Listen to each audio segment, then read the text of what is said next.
Today we are doing the part BSc part 3rd physical chemistry and topic is thermodynamics 2 okay और उसमें हमारा जो part topic है वो है एंट्रोपी चल रहा है। एंट्रोपी में हमने जो है एंट्रोपी के इंट्रो कर लिया। इंट्रो के बाद में हमने एंट्रोपी का जो डिपेंडेंस है वो टी और वी पर वो कर लिया।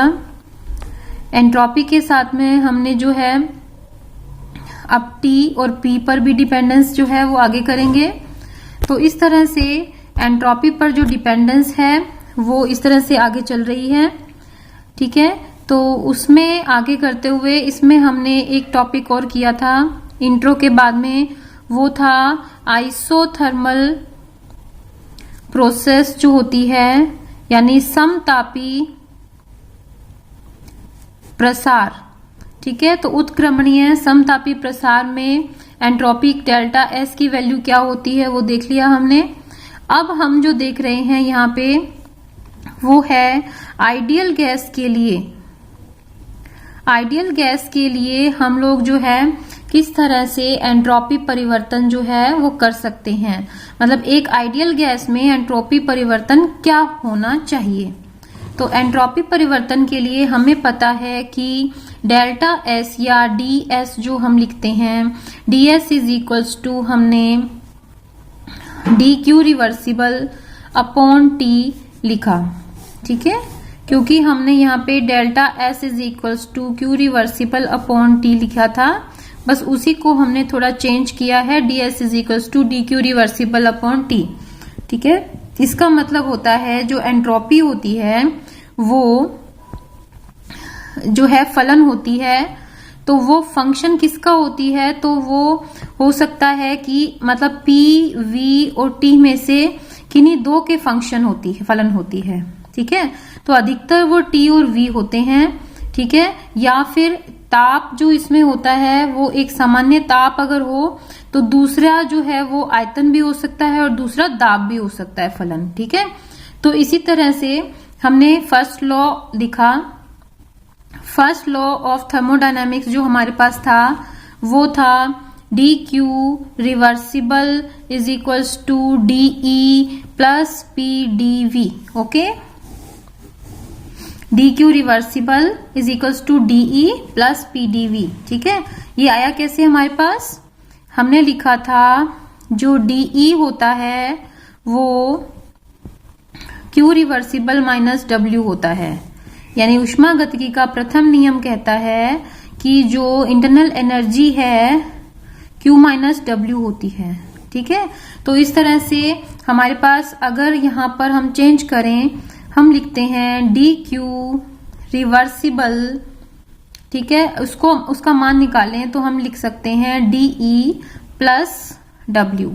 अब डब्ल्यू हमें पता है डी ई प्लस पीडीवी होता है, ठीक है। पीडीवी आपको पहले ही मैंने बताया था कि जो कोई गैस होती है उसमें अगर कार्य किया जाता है, प्रेशर लगाया जाता है, तो उसमें आयतन में जितना परिवर्तन होगा वो किया गया कार्य होगा, ठीक है। तो यहां पर डी क्यू रिवर्सिबल हम लिख सकते हैं D E plus P D V, ठीक है। तो यहां से हमने एक चीज और निकाली, यहां पर अगर हम इसको इक्वेशन नंबर 2 दे देते हैं और 1 नंबर जो है वो ऊपर वाली को दे देते हैं, तो यहां पर हम ये चीज देखते हैं कि डी ई जो हमने इससे पहले वाले में डेल ई निकाला था, ठीक है, del E upon del T V is equals to C V. हमने कहा था कि स्थिर आयतन पर वी, स्थिर आयतन पर जो ऊष्माधारिता होती है वो DE upon del E upon del T V के बराबर होती है ना। ये चीज हमने लिखी थी, तो इसको इक्वेशन नंबर हम 2 दे देते हैं, 3 दे देते हैं, ठीक है। अब हमें पता है यहां से हमने क्या निकालना है, डीई, तो हम इसमें से डीई निकाल देते हैं। डीई इज इक्वल टू क्या हो जाएगा, देखिए इसको डीटी को उधर ले जाओ आप, तो क्या हो जाएगा सीवी डीटी। तो DE is equal to CV DT, ये हमारे पास आ गया है। अब इसको आगे लेके चलते हैं।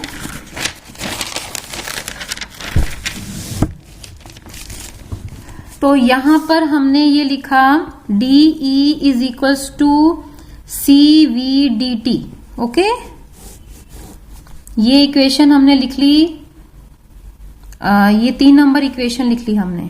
अब हम क्या करेंगे, DQ reversible is equals to CVDT plus PdV। ये कैसे आया, क्योंकि हमें पता है DQ रिवर्सिबल क्या था, DE प्लस PdV, जो अभी अभी लिखा था हमने इससे पहले। ठीक है, तो इससे आ गया हमारे पास DE का मान, और DE का मान क्या है, CVDT, जो हमने यहां पे लिख लिया। इसका मतलब DQ reversible CVDT plus PdV हो गया। ठीक है, अब हमें पता है कि P जो होता है, हमें पता है PV is equals to nRT, ये गैसों के लिए समीकरण थी। तो PV इज इक्वल्स टू यहाँ पे क्या होता है, अगर 1 मोल के लिए लें तो RT। ठीक है, तो इसका मतलब 1 मोल के लिए यहाँ पे आदर्श गैस समीकरण हो गई, ये हो गई आइडियल गैस समीकरण। आइडियल गैस इक्वेशन यहाँ पे आती है PV is equal to RT। यहां से P क्या आएगा बताइए, RT अपॉन V। ठीक है, अब यहां से आगे चलिए, DQ reversible is equals to, अब हमारे पास DQ रिवर्सिबल क्या आ जाएगा, CVDT प्लस, अब यहां पे क्या आ जाएगा, RT अपॉन V कर देते हैं हम लोग। ठीक है, इसकी जगह पे, तो यहां पर CVDT प्लस क्या आ जाएगा, RT अपॉन V यानी PdV, तो इसको हम dV अपॉन V लिख सकते हैं। ठीक है, तो यहां पर हम लिखेंगे DQ reversible is equals to CVDT plus RT dV upon V। ठीक है, इस V को हम इधर ले आए dV के नीचे। अब देखिए DQ रिवर्सिबल हो गया। अब यहां पे देखिए DS इज इक्वल्स टू, अब यहां पे जो एंट्रोपी है वो क्या थी, CVDT upon T plus RdV upon V। ठीक है, तो हमने जो इक्वेशन है उसको कंपेयर किया है हमारी पहले वाली इक्वेशन से। ठीक है, तो यहां पे हमने T जो है उसको हमने इधर जो है कॉमन लेकर के 1 अपॉन T कर दिया, तो ये T यहां से हट गया। ठीक है, तो अब यहां पे हम लोग जो है देख रहे हैं CVDT अपॉन T आ जाएगा। अब इसका जो है हम लोग करेंगे, प्रथम अवस्था में एंट्रोपी, आयतन और ताप जो है वो S1 V1 T1। ठीक है, अब मान लिया सेकेंड अवस्था उसकी आती है S2 V2 और T2। ठीक है, तो अब यहां पे हम लोग जो है इसको अवकलन करते हैं, किससे, लिमिटेशन दे देते हैं हम S1 से S2 तक, T1 से T2 तक, V1 से V2 तक। ठीक है, अब यहां पे S1 से S2 तक, T1 से T2 तक, V1 से V2 तक यहां पर हम दे देते हैं।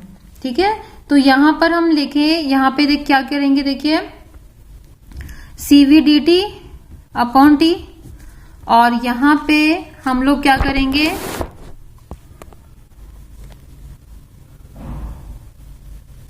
RdV upon V।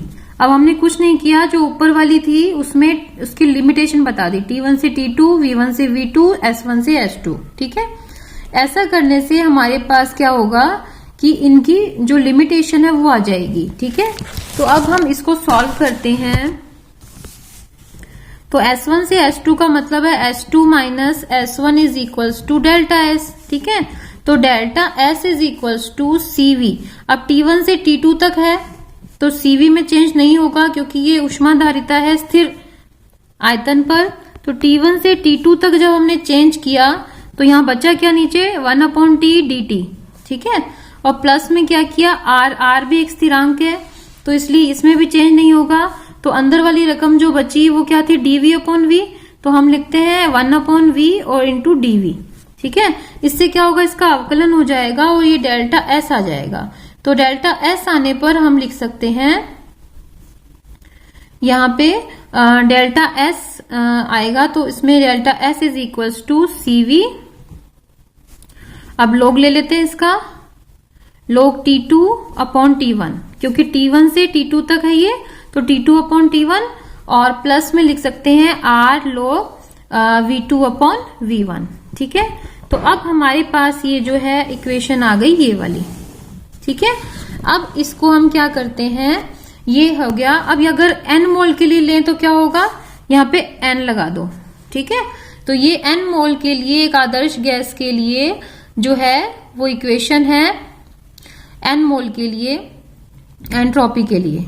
ठीक है, तो अब यहां पर जो है आदर्श गैस के लिए एंट्रोपी परिवर्तन जब T और V चरांक लिया जाए तब, कब, जब T और V चरांक लिया जाए, मतलब यहां पे T और V फंक्शन लिए जाएं, तब आदर्श गैस के लिए जो समीकरण है वो ये है।